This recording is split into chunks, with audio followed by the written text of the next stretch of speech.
Tampa, Florida, 1977. As the sun sets over the Gulf Coast, darkness descends on more than just the landscape.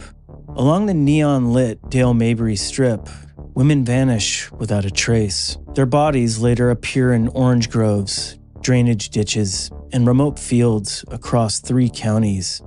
Between 1971 and 1978, at least 16 people, 14 women and 2 men, would disappear from the Tampa Bay area, their lives violently cut short.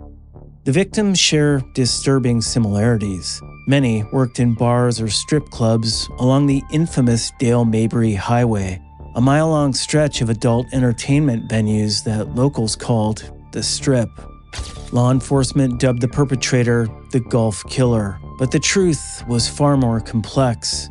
Was this the work of a single predator hunting vulnerable women, a war among rival pimps, or something even more sinister, a network of killers operating in plain sight? This is the true story of Florida's forgotten Gulf murders, a case that terrorized communities, exposed law enforcement failures, and left families searching for answers that may never come.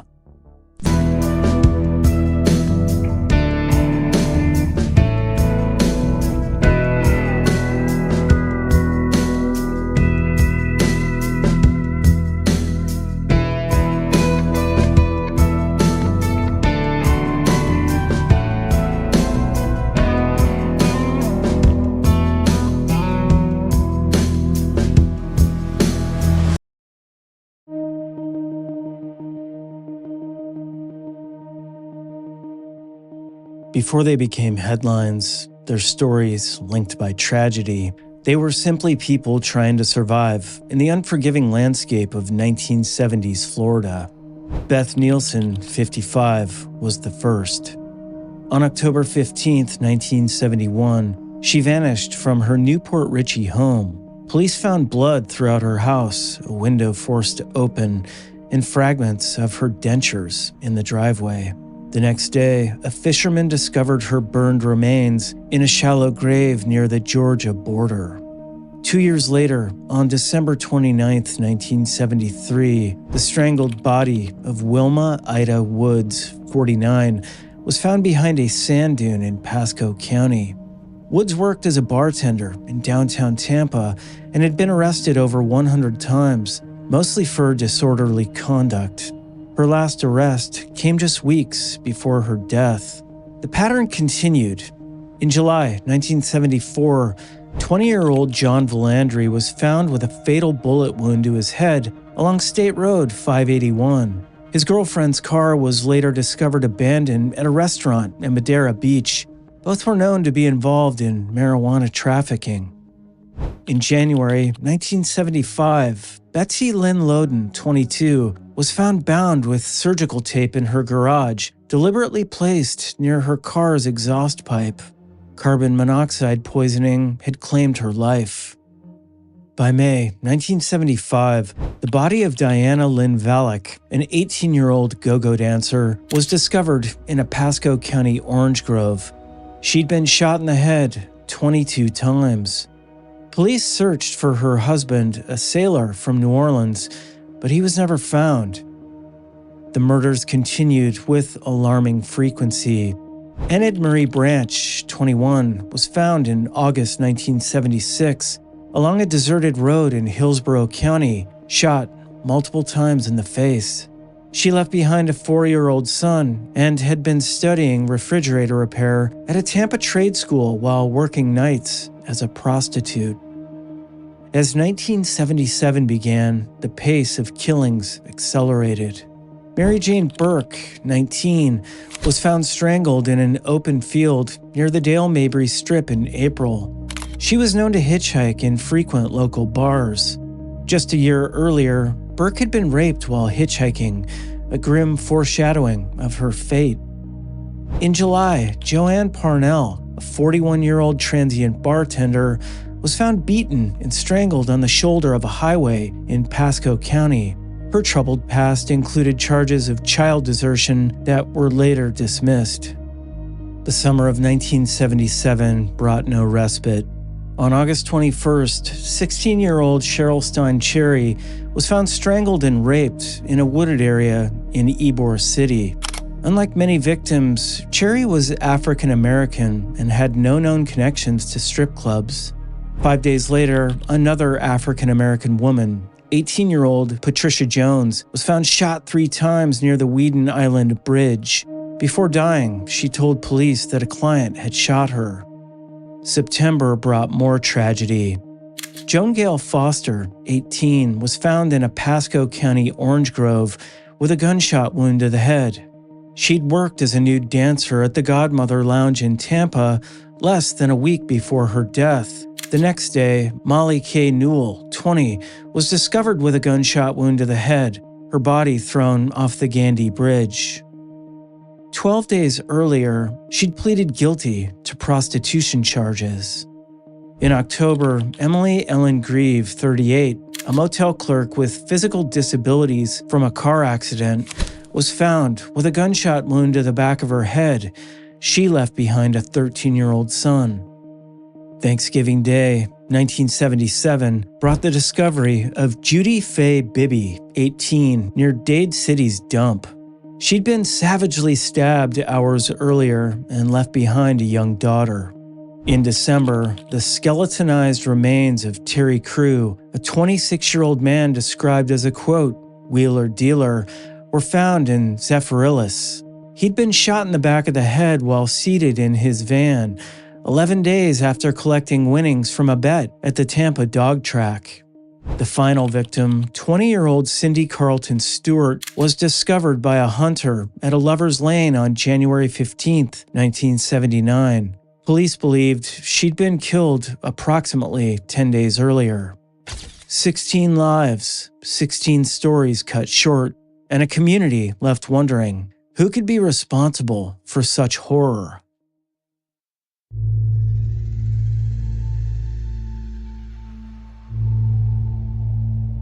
As bodies continued to appear across 3 counties, fear gripped the Gulf Coast.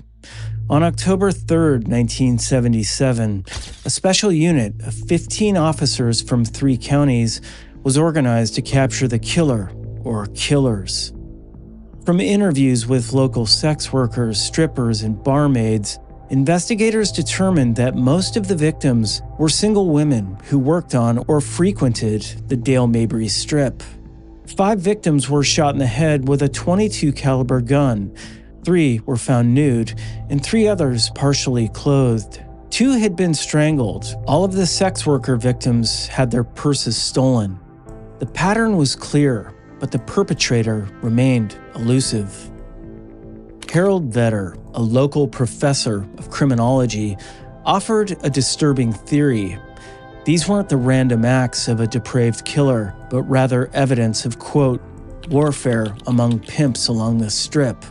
This theory gained traction as investigators noted the professional manner in which some of the victims had been killed. Hillsborough County Detective Ron Poindexter admitted the complexity of the case in January 1978, quote, to say one man did it wouldn't be truthful, and to say the killings are unrelated wouldn't be truthful.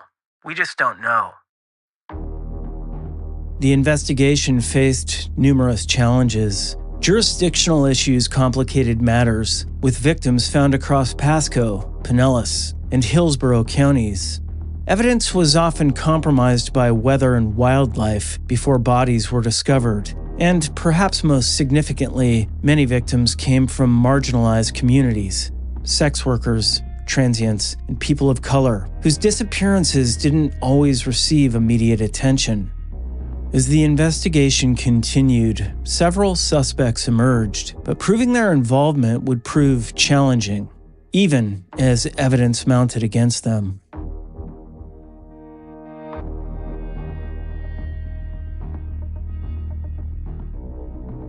In January 1979, Gene Arthur Wirtjes, 44, was sentenced to 25 years in prison for the murder of Joanne Parnell.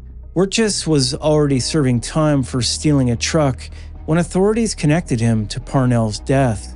He'd killed her to prevent her from testifying in an aggravated battery case involving a stabbing at a local bar.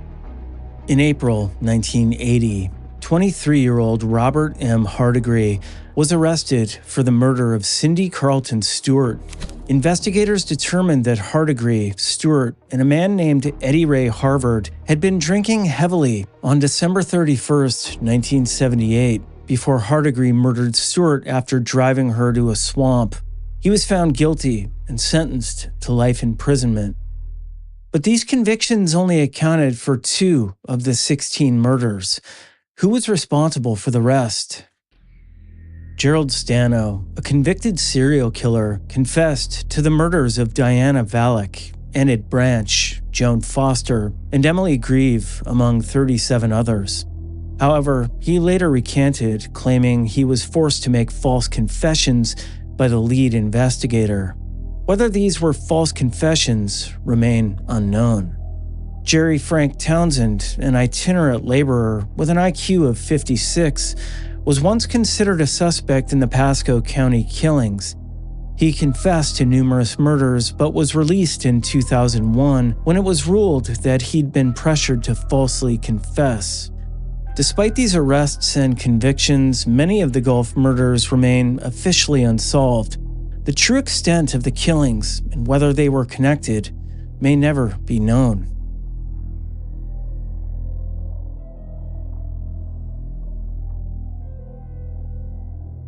To understand the Gulf murders, one must understand the environment where many victims were last seen, the Dale Mabry Strip. In the 1970s, this mile-long stretch of Tampa's Dale Mabry Highway was lined with bars, adult bookstores, strip shows, and X-rated movie houses. It was a place where sex work flourished openly, where drugs changed hands in parking lots, and where vulnerable women often found themselves at the mercy of pimps, clients, and predators. The strip operated under its own unwritten rules. Pimps controlled territories, and crossing these invisible boundaries could have deadly consequences. Women who worked independently faced threats from those who saw them as competition or as potential employees. Newspaper headlines pointed to the theory that some of the murders may have been related to territorial disputes or punishment for women who refused to work for certain individuals. The 2001 Lounge, one of the Strip's most notorious establishments, featured prominently in several victims' stories. Multiple women who disappeared had worked there or been seen there shortly before vanishing. Law enforcement's approach to the Strip was complicated. While police regularly arrested sex workers, the underlying criminal networks often operated with relative impunity. This created an environment where predators could target vulnerable women with minimal risk of consequences. For the women who worked the Strip, danger was a constant companion. Many carried weapons for protection, others worked in pairs or groups, but these precautions weren't always enough to keep them safe from those who saw them as disposable.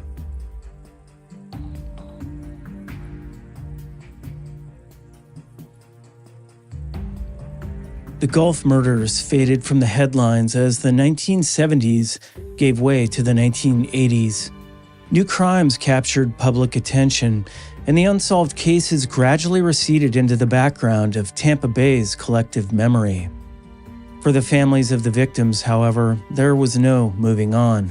Parents, siblings, and children continued to seek answers, even as hope for resolution dimmed with each passing year.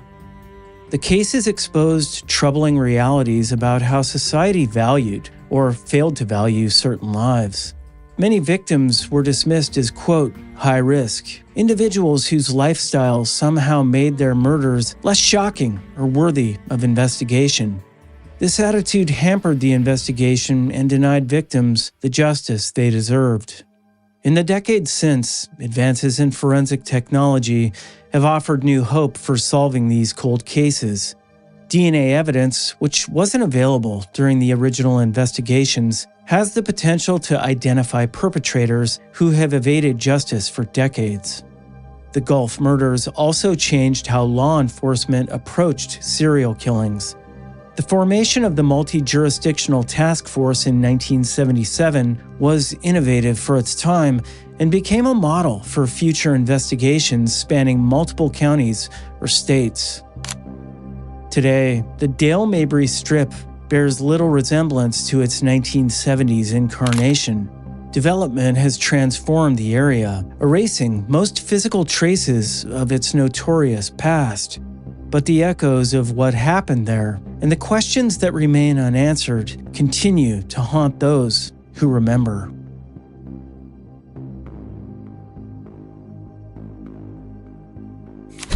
Was there really a Gulf killer, or were these murders the work of multiple perpetrators? The evidence suggests the latter. The variations in murder methods, the geographic spread of the crimes, and the convictions of individuals like Wirtjes and Hardegree point to multiple killers rather than a single predator. How many victims were there really? While 16 deaths are officially connected to the Gulf murders, some investigators believe the true number may be higher.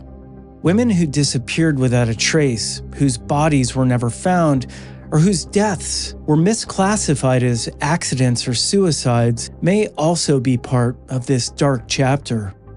What would have happened if the victims had been from different backgrounds? This question haunts many who study this case.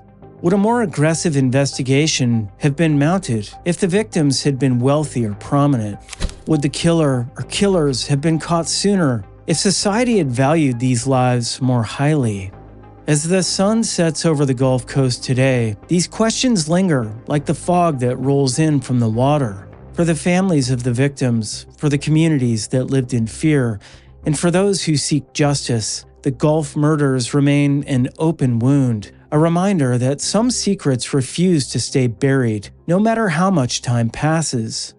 The truth is out there, waiting to be uncovered, and until it is, the victims of Florida's forgotten Gulf murders deserve to be remembered, not just for how they died, but for how they lived, as people with dreams, hopes, and lives that mattered.